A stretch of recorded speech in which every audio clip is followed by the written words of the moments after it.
3 years ago, the Atlanta Hawks made the Eastern Conference Finals. Building off of this, they traded for DeJounte Murray. However, the next couple years have been nothing but mediocre for Atlanta. After losing the play-in to the Bulls, they had a lottery pick in hand. Going into the draft lottery, they had a 3% chance at getting the first overall pick, pretty much the chance I get a prom date. However, somehow, someway, the Hawks got the number 1 pick. Now heading into the draft, the Hawks have many more options than people believe. They can trade the first pick, they can draft a player with that first pick, and they also have the options to trade some of their point guards. First, let's discuss the backcourt situation. Yes, they have two very talented guards in DeJounte Murray and Trae Young. However, the question is, can these two guys work together?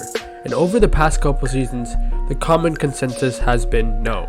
When the Hawks made the trade initially, their goal was to desperately find a star right next to Trae Young. The problem is, when you have two very ball-dominant guards, there's only one basketball. And while yes, great ball handlers can coexist on the court, they also need to be comfortable playing off the basketball for this to happen. An example of Luka and Kyrie. Initially they struggled, but both these guys are very good creators that also are very good off the ball.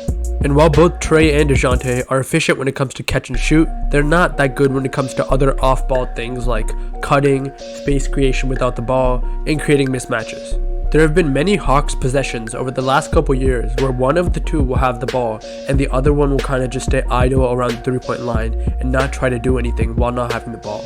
With the duo on the court this past season, the Hawks had a negative 6.5 net rating. Because both of them do a lot of the same things and have similar skill sets, you can take one off the lineup and actually increase your team's efficiency. When making the trade, Atlanta was banking on Murray's all-defensive type of play to help him kind of shield Trae, who's not known as a good defender. However, nowadays on the defensive side of the ball, DeJounte is a shell of his former self. This past season, he was 26th percentile in defensive estimated plus minus. And while Trae is not necessarily a great defender, ranking in the 22nd percentile in the same category, we have seen him improve from his past self. He puts in more effort, he gets more steals, and he takes more charges. From a guy who is probably the worst on-ball defender in the entire league, it's an improvement that the Hawks are encouraged by. The financial implications are also important to consider when choosing which of the 2 point guards to potentially trade. DeJounte is entering year 1 of a 4-year, $120 million extension. His $24.8 million cap hit is $20 million less than that of a max contract player. Trae Young has 2 years left on his contract, which are both worth at $43 and $46 million, with the option at the 3rd year. If he declines that option, he can be a free agent in the year 2026. And last season, the Hawks were quite close to actually exceeding the luxury tax. The biggest consequences for teams that spend $17.5 million over the luxury tax limit is that now they won't get their mid-level exception, and they're pretty much restricted to signing players only onto minimum contracts. Think about what the Phoenix Suns did for their bench last season. Although he's the most underrated player in the league to me, one of the best scorers and playmakers, I think due to financial reasons, fit, and better value, the Hawks are going to have to inevitably trade Trae Young. DeJounte is going to be a very good offensive lead guard, just a little bit worse than Trae in my opinion, and this season for a stretch of games when Trae was actually out, the team jumped from 10th to 8th in offensive rating, from 30th to 16th in offensive rating, and 21st to 14th in net rating. The perfect landing spot for Trae in my opinion is San Antonio. The team has picks number 4 and number 8 in this year's draft that they can trade. Also, you'd put Wemby, who's probably had one of the best rookie seasons of all time, and you're going to go all in and get him a playmaker with Trae Young, who's one of the best scoring and playmaking guards in the entire league. Wemby's on his rookie contract, so you don't have to worry about managing the money of those 2 big contracts just yet. In this trade, I think the Spurs are going to have to give up some of their wing depth or their top picks in this year's draft, if not a combination of both. Next, the Orlando Magic, a young team that proved themselves. They're very capable defensively, and they have the duo of Franz Wagner and Paolo Banchero. Adding Trae Young adds a bunch of needed perimeter shooting, gives the team a true point guard to slot in every day, and makes their offense better. Another possibility is the Lakers, who are looking for a point guard after D'Angelo Russell was pretty poor this playoff run, although the financial situation will be pretty hard to manage considering they already have Anthony Davis and LeBron James, and now would be adding another player getting paid 40 plus mil. Also, the Lakers don't have too many assets other than Austin Reeves and can only trade 2 picks that are first rounders in the next 10 years. The final team is the New Orleans Pelicans, Although they've been solid for the past couple years, Zion himself has never had any playoff experience. I think a package with Trey would be traded for a package of Brandon Ingram, but I'm not sure what young players would go each way, like potentially an AJ Griffin and Dyson Daniels included in this deal, or whether a guy like Clint Capella could even go to New Orleans. Let's move on to the second biggest priority for this upcoming offseason, the number 1 draft pick. While many people are having a conversation whether the Hawks should trade this pick or retain this pick, I think this one's pretty obvious. They should keep this pick. And although this draft class is considered one of the weaker ones in the past 20-25 years, I still think there is very good talent that can be all-star or all-defensive level. Some players, yes, they are raw, but I think if you unlock them and if you play them well, these guys have a shot of being better than what many project. With this number 1 pick, however, there are a plethora of options of players that the Hawks can actually draft. The team's biggest needs going into the draft include a shot-making wing and defense. The first prospect I'm going to talk about is big man Alex Sarr from the Perth Wildcats of the Australian NBL. He measures in at 7'2", but weighs 205, so he's a little bit on the lighter end for a center. And what many people say is that he plays similar to a wing trapped in a center's body. He can handle the ball like a wing. He attacks very well starting from the 3-point line. He loves to drive and then spin into his right hand. However, offhand finishing and layups is not exactly his biggest strong suit. I think the best thing about Sarr is his defense. Sarr is extremely mobile, and in a league where there are certain centers that still play traditional, a guy like Sarr with speed, he's going to be perfect for a bunch of switches that NBA teams throw at him. And this positional versatility makes him capable of truly guarding a lot of positions, including point guards on the perimeter in cases he has to. While he never may be a number 1 option or a true scorer in the NBA, Sarr actually proved himself pretty well in the NBL, one of the top international leagues in the entire world that has produced talents like Ben Simmons and Josh Giddey. Now, if the Hawks were to draft Sarr, he's a very good defensive player, and like I said, he would completely transform that team's defense. Realistically though, he still needs some time to develop in the NBA, and he's a little bit more raw than some of the other players. Moving on to another Frenchman, we have Zachary Rissachet. Zachary Rissachet's number 1 strength that immediately pops off the page is his ability to be a knockdown shooter. This past season, he made over 47% of 3-pointers.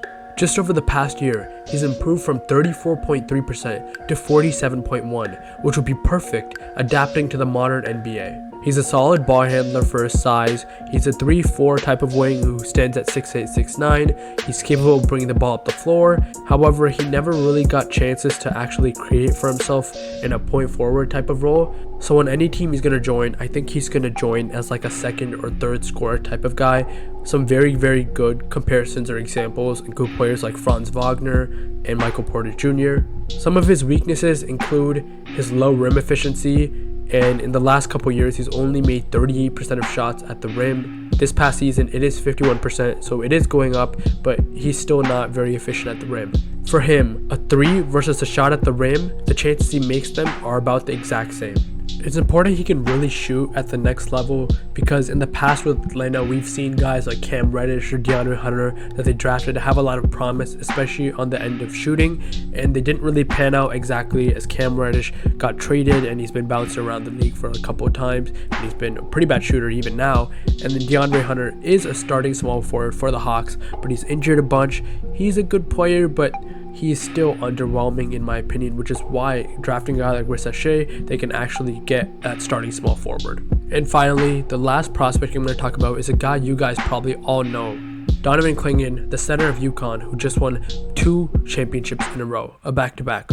He's 7'2", and he's the safest choice out of these 3, I think, because he provides versatility for DeJounte Murray or Trae Young, whichever one Atlanta keeps. He's going to pretty much replace what Clint Capella does at a better level on a cheaper salary as a younger player. I also think he's going to be available later if they do trade down. He's great defensively, he can run the floor and pass well enough.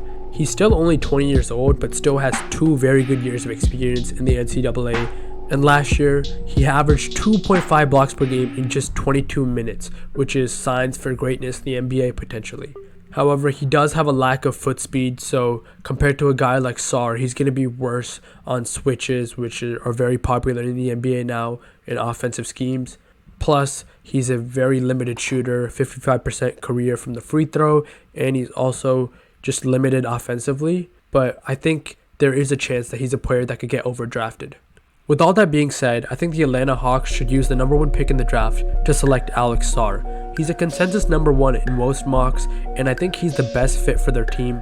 He's a great defender that can adapt to today's modern NBA with his speed, and although he has shot a lot, he's not very efficient. Maybe that's something he develops over time, but overall a very good defender, good finishing ability, and he brings a lot of strengths to the table. With Donovan Clingan, I just feel his skill set is a little bit too replaceable for what the Hawks are trying to do right now, especially with guys like Onyeka Okongwu and Clint Capella already at their disposal. I think that's not the type of player they're looking for, but he could be a very solid NBA player. Now that we've talked about whether the Hawks should trade Trey or DeJounte Murray and who they should pick with a number 1 overall pick, let's look into some rotations and potential free agents they can sign with the money they have left. Saddiq Bey, who's 25 years old and from the 2020 NBA draft, has been valuable but injured, and he's a restricted free agent this upcoming offseason, so it's going to be interesting to see whether Atlanta offers him a match or a deal and how long they offer it to him for. After discussing all the moves in this video, here's a potential 10-man rotation for next year. At point guard, DeJounte Murray, he's going to be the lead creator, and Brandon Ingram in the trade from Trae Young is going to be a very good secondary creator, and he can play that role very well. And he's led the Pelicans the past couple years, but he can kind of settle down to that secondary role. Jalen Johnson's going to be in the starting lineup. We saw he had a great improvement last year in scoring, and he was one of the best players on the team last year. Bogdan Bogdanovic, I have starting shooting guard for now. I'm not sure if they would flip between him or Gary Trent Jr. We'll have them signing for cheap in free agency. And at center, Alex Sarr, like I mentioned. One thing that's good in this lineup, Sarr doesn't have to carry much offensive scoring output, which is exactly his role, and he's going to be very good. Heading to the bench, we have Tyus Jones. I have them bringing him in free agency just because he's one of the best playmakers out there, and he played for the Wizards on a cheap $14 million deal. If they get him for a similar deal on a multiple year, I think that could be something they do. Gary Trent Jr. is a shooting guard I think they can sign. He's an unrestricted free agent that could work very well. And then Saddiq Bey, I have them matching in restricted free agency. Larry Nance Jr. comes over in the Brandon Ingram trade, and Onyeka Okongwu, who's in his extension now, is going to be the backup center. If they don't sign Tyus Jones or Gary Trent, some other players I think that can take up the spot. Let's say the Pelicans trade goes through, potentially they can get Dyson Daniels in that trade, who could be a player off the bench, and then Kobe Abufkin, who was their lottery pick just a year ago. In a rookie season, he didn't get too many minutes, so I think they could actually use him and give him some bench minutes in his second season, so he's a guy who could also be here in this bench.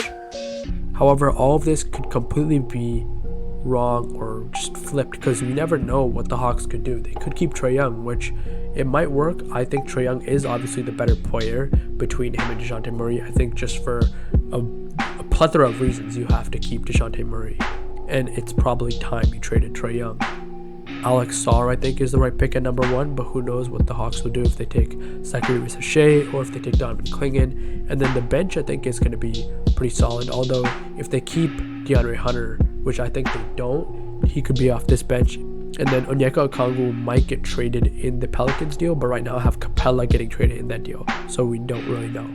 And also, there's a chance they trade Trae Young, but it's not the Pelicans. So if it's the Lakers, Magic, or Spurs, I think this looks completely different. With the Spurs, one thing that's very interesting about that trade is it gives the Hawks the opportunity to get back their own assets and picks that they traded to the Spurs in the DeJounte Murray trade, so they have control over their own draft for the next couple years. So that's intriguing. Or they could potentially get the 4th or the 8th pick and draft a guy like Moises Buzelis, Ron Holland, who can fit a 4 scoring role. We've seen this team reach a conference finals just a couple years ago, and although a completely different squad, it could be possible that they reach that level again, or they come close and become a playoff team for years to come. Atlanta has a lot of decisions moving forward, so it's going to be exciting to see what they do. Whether they keep Trae or DeJounte is the biggest thing. And there is a road we never talked about if they keep both. And in that scenario, I think they won't be able to obviously acquire a guy like Ingram. And so the roster is going to be a little bit more similar to what it was last year. And so result-wise, I think the only difference is you have Alex Sarr and maybe 1 or 2 different bench players. Capella might be out in that scenario, and say with DeAndre Hunter. But everybody else might just be pretty similar if they keep both Trae and DeJounte. They hired Quinn Snyder to be a win now coach, and I think this team can reach that level to be like a win now team. Quinn Snyder had a lot of regular season success with the Utah Jazz, and he's a coach who can win.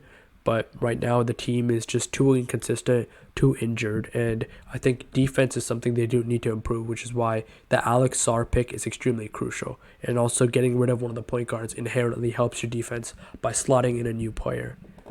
But yeah, that was my super long.